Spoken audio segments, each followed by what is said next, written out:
When the alien doctor scanned my DNA, she didn't gasp because it was strange. She went pale because it was familiar. In a galaxy where royal blood is encrypted, guarded, and impossible to fake, my human genome lit up like a forgotten crown, and the queen herself froze. The first thing I noticed about the Imperial Medical Wing was that it smelled like citrus and impending judgment. I had expected something colder, perhaps metallic, perhaps humming ominously like every advanced alien facility in the cautionary documentaries back home. Instead, the floor glowed with a soft inner light, and the air carried the faint scent of something that reminded me of oranges contemplating philosophy. "Please remain still," the doctor said. I was already still, extremely still. The kind of stillness one achieves when surrounded by guards wearing armor that appears to be woven from condensed starlight. The doctor stood across from me, tall and composed. At first glance she could have passed for human: two eyes, symmetrical features, the general arrangement of limbs in all the expected places. But her skin was a rich, luminous purple, as though twilight itself had decided to specialize in medicine. Long ears extended elegantly from the sides of her head, tapering backward in graceful arcs that moved subtly when she spoke, like punctuation marks made of living silk. Her blonde hair fell over one shoulder in a smooth cascade, catching the sterile light. "You are comfortable?" she asked. "I've been abducted by an interstellar empire and escorted into a glowing room by soldiers with laser spears," I said. "This is the most comfortable I've been all week." Her ears twitched. I chose to interpret that as amusement. "This is a routine genomic compatibility scan," she said. "As a newly registered interstellar citizen, your biological profile must be cataloged." "Of course," I said. "Wouldn't want to accidentally marry royalty without the proper paperwork." She did not respond to that. Instead, she gestured, and the examination platform rose from the floor like a polite ghost. It shaped itself to my body before I had the chance to protest, cradling me in a field of faintly humming energy. "Do not move," she said again. "I plan to panic internally," I assured her. "Externally, I'll be very professional." Above me, a lattice of light unfolded. Holographic filaments descended in slow spirals, weaving through the air until they surrounded me in a shimmering cocoon of data. Symbols streamed across translucent panels, complex sigils and mathematical constructs far beyond my pay grade. The doctor moved her hands through the projections, adjusting parameters with precise gestures. Her long fingers traced lines of code that responded instantly, rearranging into new patterns. A faint glow pulsed from beneath my skin as the scanner engaged, mapping every cell. "You have an unusual mitochondrial configuration," she murmured. "I get that a lot." She ignored me. The hum deepened, shifting into a lower frequency that I felt more in my bones than in my ears. The holographic strands thickened, forming a three-dimensional model of my genome above my chest. It rotated slowly, a luminous double helix unfurling like a cosmic staircase. "Fascinating," she whispered. I craned my neck. "Is that good fascinating, or we need to call security fascinating?" She froze. The model had begun to change. At first, I thought it was simply zooming in. Then I saw the additional structures, intricate geometric nodes embedded within the strands, glowing with a gold-white intensity distinct from the rest of the projection. They were not random mutations. They formed a repeating sequence, precise and symmetrical. The doctor's hands hovered in the air. She did not blink. "Doctor," I said carefully, "you've gone very still. I feel like this is the part in the movie where someone says, 'That's impossible.'" She recalibrated the scanner without answering. The hum cut out abruptly, then resumed at a higher pitch. The model flickered, dissolved, and reassembled. The golden nodes remained, her ears angled backward slightly. "This cannot be correct," she murmured. "Try turning me off and on again," I offered. "I hear that works for most human issues." She shot me a look that could have sterilized equipment. The projection expanded, magnifying one of the glowing markers. Symbols flared around it, ancient characters spiraling outward in concentric rings. Even without understanding the language, I felt the shift in the room. The air grew heavier, charged. The door at the far end of the chamber opened with a whisper of displaced air. I had not heard anyone approach. The guards entered first, silent and precise. Then she followed. The queen did not need introduction. Authority seemed to bend slightly toward her, as though gravity had reconsidered its priorities. Her skin bore the same royal shade of violet as the doctor's, though deeper, richer. A circlet of living metal rested upon her brow, faintly luminous. Her long ears were adorned with delicate chains that chimed softly when she moved. "What has occurred?" she asked. Her voice was calm, too calm. The doctor swallowed. "Your Majesty, the human's genomic scan has revealed an anomaly." I raised a hand from the energy cradle. "I prefer feature." No one acknowledged that. The projection shifted so that the queen could see. The golden markers flared brighter, reacting perhaps to her proximity. Symbols rearranged themselves into a configuration that even I could recognize as significant. The queen stepped closer. For a heartbeat, nothing happened. Then the color drained from her face. It was subtle, a slight paling beneath the violet hue, a tightening at the corners of her eyes, but it was there. "That sequence," she said softly. The doctor nodded once. "Yes, Your Majesty." I glanced between them. "I'm going to need more than dramatic silence." The queen extended her hand into the hologram. The golden markers responded instantly, pulsing in synchronized rhythm. A faint harmonic tone filled the chamber, resonant and pure. "That is not possible," she whispered. I cleared my throat. "Statistically speaking, I do a lot of impossible things. I once assembled furniture without the instructions." Her gaze snapped to me, sharp as a blade. "Those markers are sovereign identifiers. They are encoded exclusively within the royal bloodline." I blinked. There are moments in life when your brain attempts to process information and instead chooses to reboot. This was one of them. "I'm sorry," I said slowly. "Are you suggesting I'm, what, distantly related to you?" The doctor answered instead. "Not distantly." The projection shifted again, tracing the lineage pathways embedded in my DNA. Lines of light connected my genome to an abstract model of theirs, mapping convergence points with terrifying precision. "The encryption is intact," she said. "The quantum seals are unbroken. This sequence cannot be fabricated or replicated." The queen's composure cracked for the briefest instant. Her long ears dipped slightly, betraying something dangerously close to fear. "How many know of this?" she asked.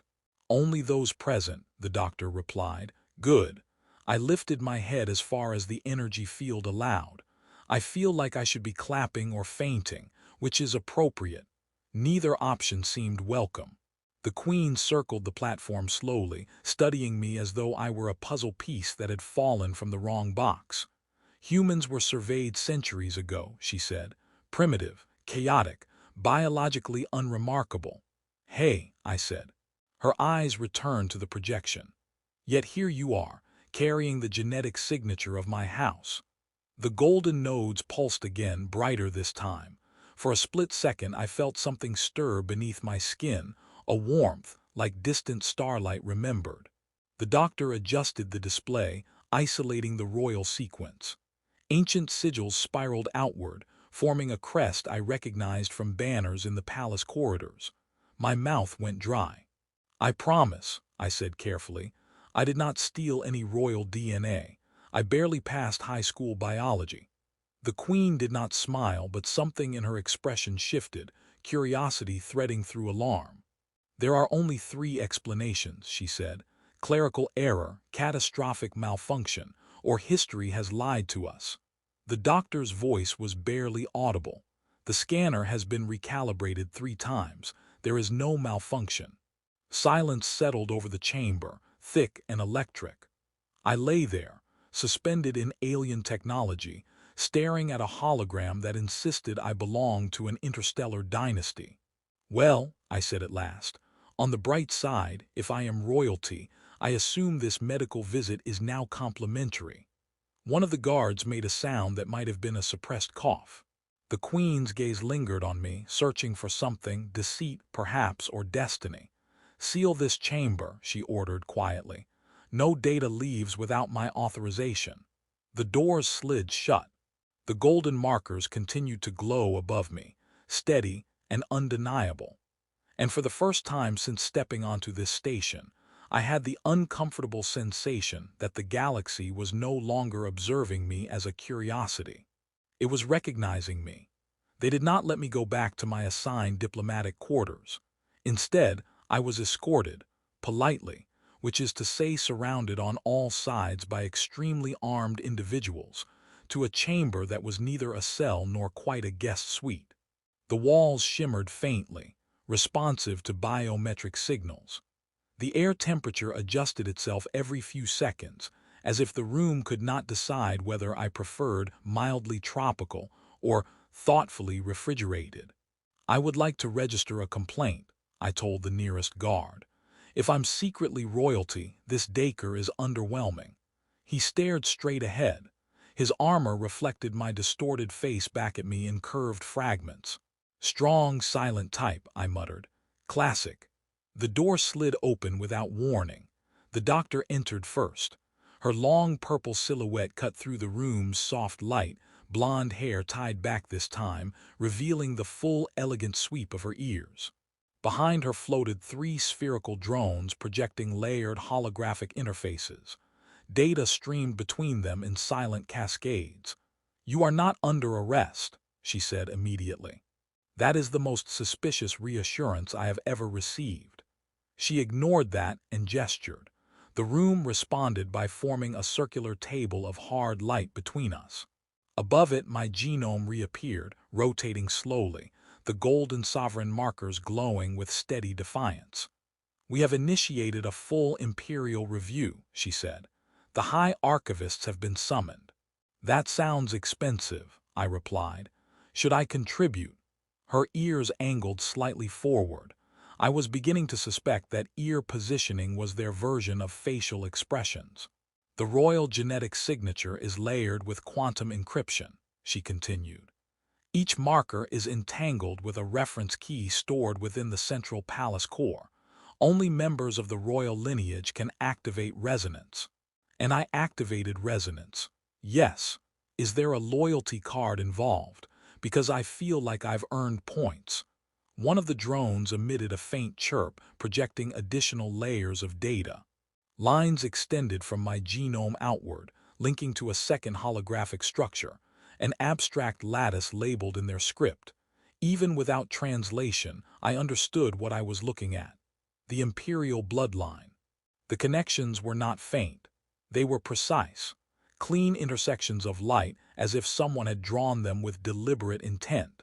The doctor moved her fingers through the projection, isolating one of the convergence points. "This segment corresponds to House Averial's primary succession branch." "That's you," I said. "That is the Queen's house," she corrected softly. Before I could reply, the chamber lights dimmed. The air shifted, carrying that same subtle citruscent authority sent from before. The Queen entered without entourage this time. That unsettled me more than the guards had. Her circlet glowed faintly as she approached the table of light. She studied the projection in silence.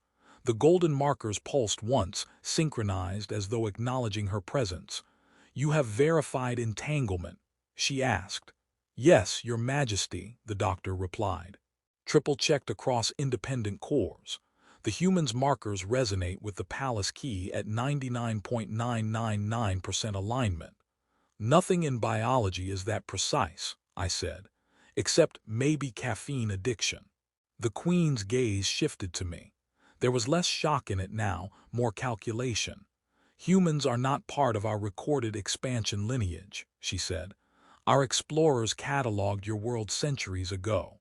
No genetic exchange was authorized." "Authorized," I repeated.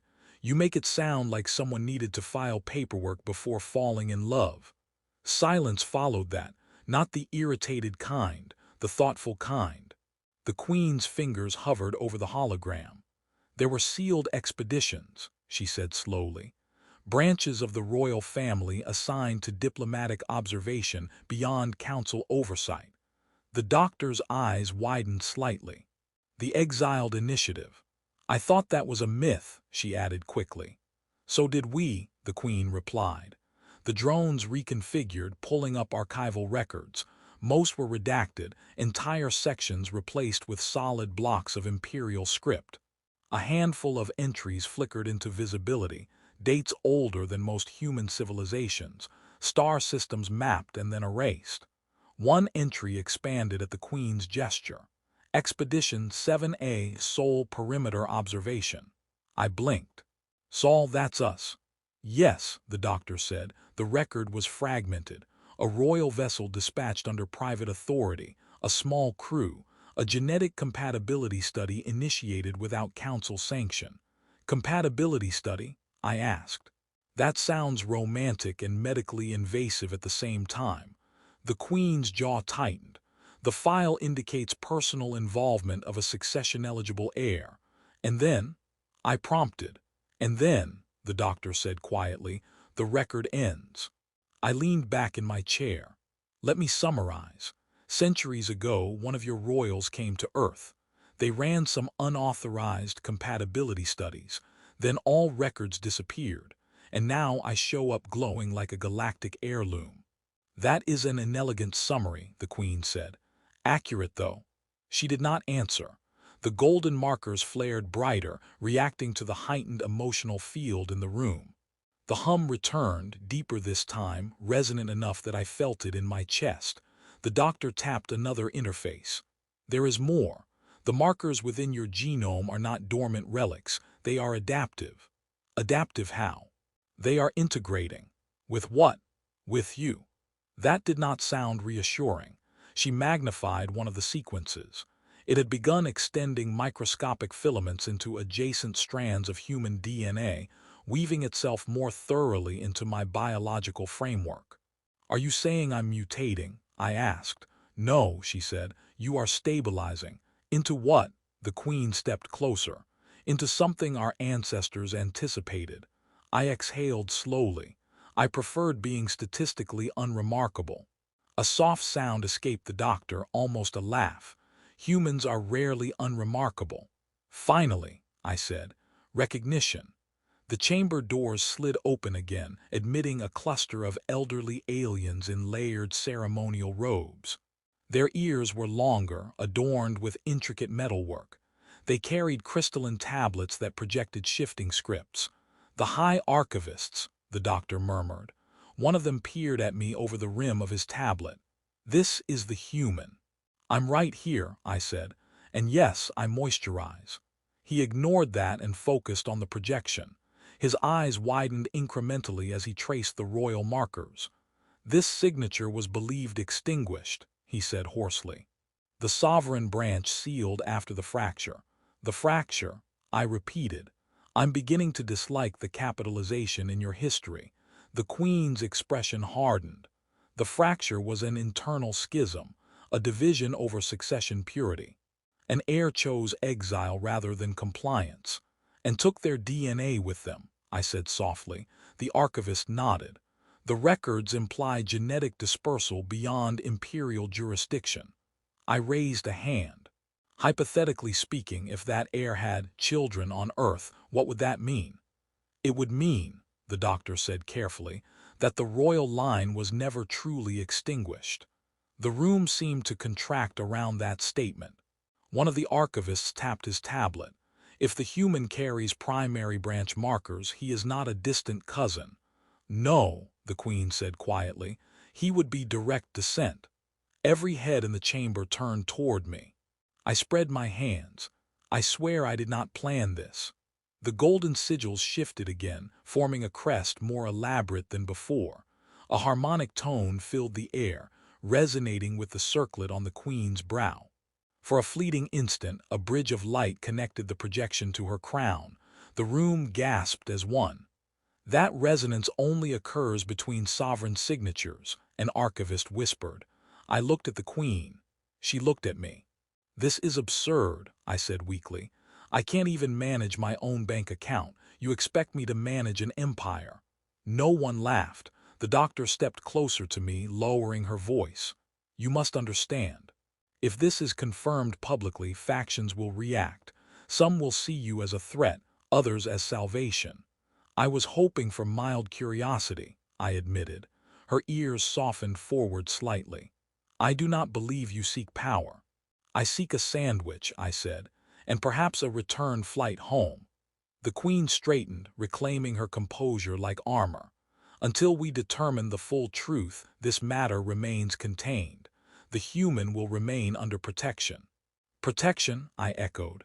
"Yes," she said, "from those who would use you. And from those who would eliminate uncertainty," the doctor added quietly. I swallowed. The archivists continued murmuring among themselves, debating ancient clauses and succession algorithms. Words like claim, inheritance, and legitimacy floated through the air like unstable particles. I stared at the holographic genome, at the golden markers that pulsed with patient certainty. "Can I ask something?" I said. The Queen inclined her head. "If your lost heir chose exile over compliance, what were they refusing?" A long silence followed. Finally, she answered. "They refused to let the Empire dictate who they were allowed to love." The room went still. I glanced down at my glowing DNA and let out a slow breath. "Well," I said quietly, "that sounds like a very human decision." For the first time since this began, the Queen's lips curved, just barely. "Yes," she said, "it does." They moved me to the highest level of the Citadel. Apparently, if you might be royal, you at least get a better view. The chamber overlooked the curve of the planet below, its oceans reflecting the distant sun in fractured silver. Ships drifted in silent formation around the station like patient predators pretending to be decor. The doors sealed behind me with a soft harmonic tone, and this time there were no visible guards. That was somehow worse. The doctor stood near the panoramic field, her purple skin luminous against the stars, blonde hair unbound and falling freely down her back. Her long ears tilted toward the sound of my footsteps. "You are not restrained," I observed. "You are not a prisoner," she replied. "That remains debatable." She almost smiled. "The council is convening. The matter cannot be contained any longer." "Ah," I said, "the dramatic public reveal portion of the evening." She turned toward me, her expression softer than I had seen before. "Are you afraid?" I considered the question. A few days ago, my biggest concern had been whether Earth's diplomatic stipend covered alien street food. Now ancient sovereign markers were glowing in my DNA like they had been waiting for applause. "Yes," I admitted, "but mostly I'm afraid I'll say something inappropriate in front of your entire civilization." "You will," she said calmly. "You are human." That's reassuring. The chamber doors opened again. The Queen entered alone. No circlet this time. Her long ears were bare, unadorned, and somehow that made her seem more powerful, not less. "The council demands clarity," she said without preamble. "So do I. I'd also appreciate some," I replied. She approached the central platform. The floor responded, projecting the now familiar holographic lattice of my genome. The golden sovereign markers pulsed steadily. "We have accessed the final sealed archive," she said. The doctor inhaled sharply. "The primary vault." "Yes." The projection shifted. A recording flickered into existence above the lattice, a figure materializing in ghostly light. A woman. Her skin bore the same royal violet hue, though softer, less formal.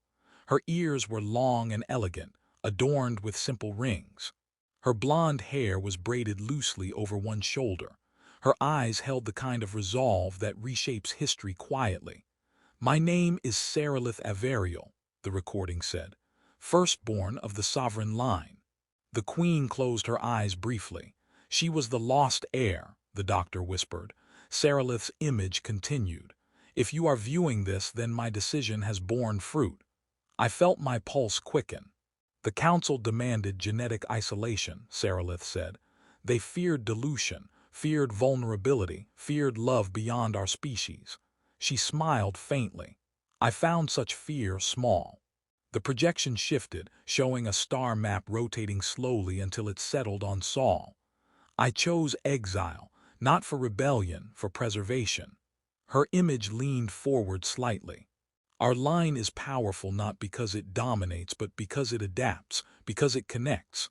I traveled to a young world, violent, fragile, extraordinary.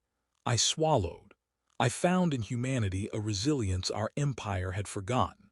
I chose to intertwine our lineage, not to conquer, to ensure that no council could ever again declare love illegal. Silence filled the chamber. I encoded our sovereign markers within my descendants, she continued. Quantum sealed, dormant, waiting for a time when the Empire would need reminding of who we are. Her gaze seemed to find me through centuries of distance. If you carry this sequence, then you are proof that the bloodline survived not through purity, but through courage. The recording faded. The holographic lattice remained, golden markers glowing with quiet certainty. I let out a slow breath. Well, I said softly, family reunions are going to be awkward. The Queen's composure wavered for a heartbeat, then steadied. She defied the council, she said, and I have upheld that council's doctrine for my entire reign. You didn't know, I said. I should have questioned, she replied. The doctor stepped forward. Your Majesty, the markers have fully stabilized. We all looked. The golden filaments were no longer weaving uncertainly. They were integrated, harmonized with the surrounding human DNA. Not overtaking it, not replacing it, simply coexisting. She was right, the doctor whispered. The sequence activates only when proximity to the palace core reaches threshold. It was never meant to dominate, only to resonate. The chamber doors opened again. This time the council entered. Rows of robed figures, their ears adorned with status medals, eyes sharp with centuries of political survival. Murmurs rippled as they saw the projection. The human, one of them said, as though testing the word for structural weakness. The descendant, another corrected quietly. I raised a hand. Hello, I promise I don't bite, much. A few startled glances flickered my way. The Queen stepped to the center. You have seen the archive. Yes, the eldest counselor replied. A romantic transgression. A strategic salvation, the doctor countered. The counselor's gaze snapped to her. The bloodline was fragmented. And preserved, she shot back. The chamber's ambient light dimmed as tension spiked, responding to emotional fluctuations like a nervous system. I cleared my throat. May I asked. Every eye turned to me again. I resisted the urge to faint for dramatic effect. I'm not here to claim a throne, I said. I didn't even know I had distant galactic relatives until recently. I grew up on a planet that can barely agree on pizza toppings. A few counselors blinked, confused. My point, I continued, is that if your lost heir chose humanity, she didn't do it because we were perfect. She did it because we're stubborn. We survive things. We adapt. We argue loudly and then build something anyway. The golden markers pulsed softly, as if in agreement. She didn't weaken your line, I said. She made it impossible to erase. Silence settled. The eldest counselor studied the projection, then me. If you do not seek succession, what do you seek? I thought about that. A week ago, I would have said a safe return ticket and maybe a book deal. Now, I seek partnership, I said slowly. Not as a ruler, as proof. If your empire is afraid of change, then I'm living evidence that change didn't destroy you. It expanded you. The Queen's gaze softened. You would remain as liaison. She asked. Ambassador of awkward family history, I corrected. A faint ripple of restrained amusement passed through the chamber. The doctor stepped beside me, her shoulder almost brushing mine. The genetic resonance can be shared, she said. A symbolic integration, acknowledgement that the royal line extends beyond species. The council murmured again. You would dilute ceremony, one protested. No, the Queen said firmly. We would redefine it. She stepped forward and extended her hand toward the hologram. The golden markers flared. I hesitated only a second before placing my own hand within the projection. Light bridged between us. Not overwhelming, not violent. Warm, resonant.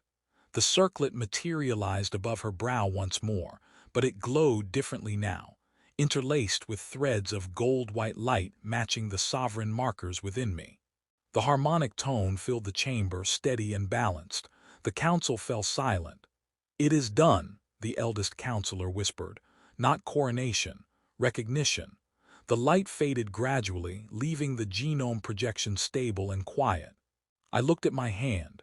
No glowing veins, no sudden telepathic powers, slightly disappointing. "So," I said lightly, "does this come with a dental plan?" This time several counselors actually laughed. The Queen turned to me. "You will remain on the Citadel as official envoy between our—" You arrived defensive, suspicious, ready to run. That was a solid plan. And now, I looked out at the planet below, at the ships orbiting in quiet formation. Now I think running would waste a perfectly good interstellar inheritance.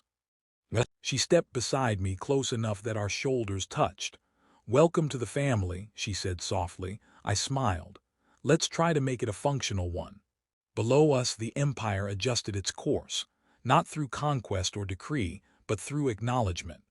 And for the first time since stepping into that citrus-scented medical chamber, I no longer felt like an accident in someone else's story. I felt like a bridge between them.